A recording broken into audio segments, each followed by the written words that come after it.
100 रोटी वाला ससुराल। सुनो जी, मुझे तो शीतल की बड़ी फिक्र रहती है। उसका ध्यान तो बस घर के बाहर दोस्तों के साथ घूमने फिरने में ही रहता है। उसे कुछ बोलो तो एक नहीं सुनती। मैं तो कहती हूँ इसकी जल्दी शादी वादी करवा दो, वरना लड़की हाथ से निकल जाएगी।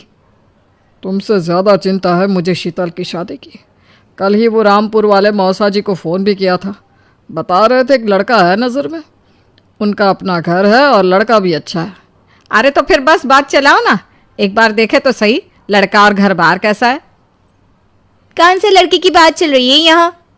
तुम्हारी शादी की बात चल रही है बेटी। अब तुम्हारी शादी की उम्र हो रही है तो लड़का तो देखना पड़ेगा ना। उफ, वो मुझे अभी नहीं करनी शादी वादी। ये तो मेरे खेलने कूदने के दिन है।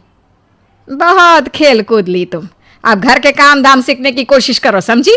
ससुराल जाकर हमारी नाक मत कटवा देना। सब्जी काटनी तो आती नहीं इसको, तो नाक ही कटवाएगी। अरे मैं इसे शादी तक अच्छे से सब सिखा दूंगी। आप तो बस उस लड़के से इसकी शादी के बाद चलवाओ। कुछ दिनों बाद कुणाल और उसकी माँ शीतल को देखने घर आते हैं। कुणाल दिखने में बड़ा ही स्मार्ट होता है। शीतल तो उसे देखती ही रह जाती है।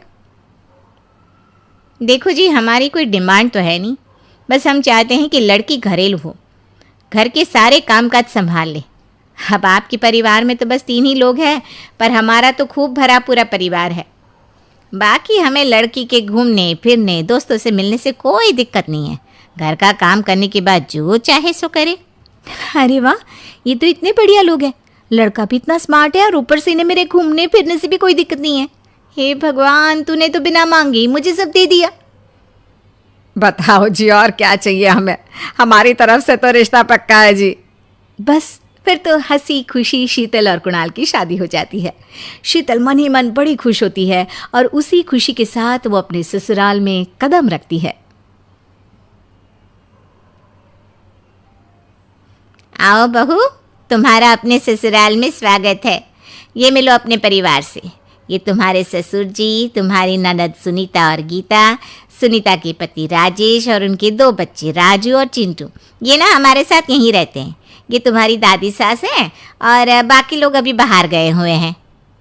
इतने सारे लोग, ये सब यहीं रहते हैं इस घर में? अरे अभी तो मेरे देवर देवरानी और उनके 3 बच्चे यहाँ नहीं है। उसके मायके में भी शादी थी ना, तो बस वहीं गई है। कल तक आ जाएंगे। हे भगवान, ये घर है या धर्मशाला? ये सब एक साथ इस घर में कैसे रहते हैं? मुझे तो पता ही नहीं था इनका इतना बड़ा परिवार है। अब समझी कि कोई डिमांड क्यों नहीं की इन्होंने। ये सब चाल चले मेरे साथ। अरे बहू, खड़े खड़े क्या सोच रही हो? चलो अपने कमरे में जाकर आराम करो। जी माँ जी। अगले दिन शीतल का ससुराल में पहला दिन होता है। शीतल रसोई में जाकर सबके लिए खीर बनाने लगती है। तभी उसके ननद सुनीता आती है। अरे वाह भाभी, आज क्या बना रही हो? बस दीदी, आज वो पहली रसोई है ना, तो खीर बना रही थी। अरे भाभी, ये खीर वीर रहने दो। घर में 4 लोगों को शुगर है और कुछ लोग मीठा ही नहीं खाते। आप ना सीधा खाना ही बना दो। क्या फ़र्क पड़ता है मीठा बने या नमकीन? बस बहू के हाथ की पहली रसोई होनी चाहिए ना। जी दीदी, तो फिर मैं खाना ही बना देती हूँ। आप बता दो खाने में क्या बनेगा? बस सिंपल सी कोई सब्जी बना दो, जैसे आलू गोभी या आलू मटर, और उसके साथ रोटियां सेक दो। हमारे परिवार में अब तुम्हें मिलाकर पूरे 20 लोग हो गए हैं। 15 बड़े और 5 बच्चे। बड़ों की 6 और बच्चों की 2 के हिसाब से रोटी बना देना। चलो मैं चलती हूँ, सब देख लेना। हाँ, बड़ों की 6 रोटी मतलब कि 15 लोगों की 90 रोटियाँ, और बच्चों की 2 रोटी मतलब 5 बच्चों की 10 रोटियाँ। 90 और 10 मतलब कुल मिलाकर 100 रोटियाँ। हाय, मैं तो मर गई। 100 रोटी अकेले कैसे बनाऊंगी?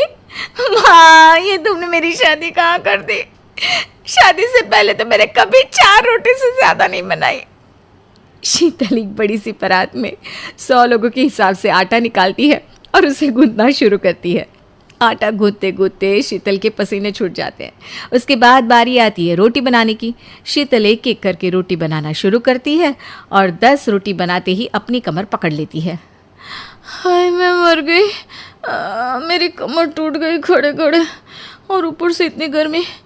मैं 100 रोटियाँ कैसे बनाऊंगी? अरे भाभी, सब बाहर रोटियों का इंतजार कर रहे हैं। ज़रा जल्दी जल्दी रोटी सेक दो।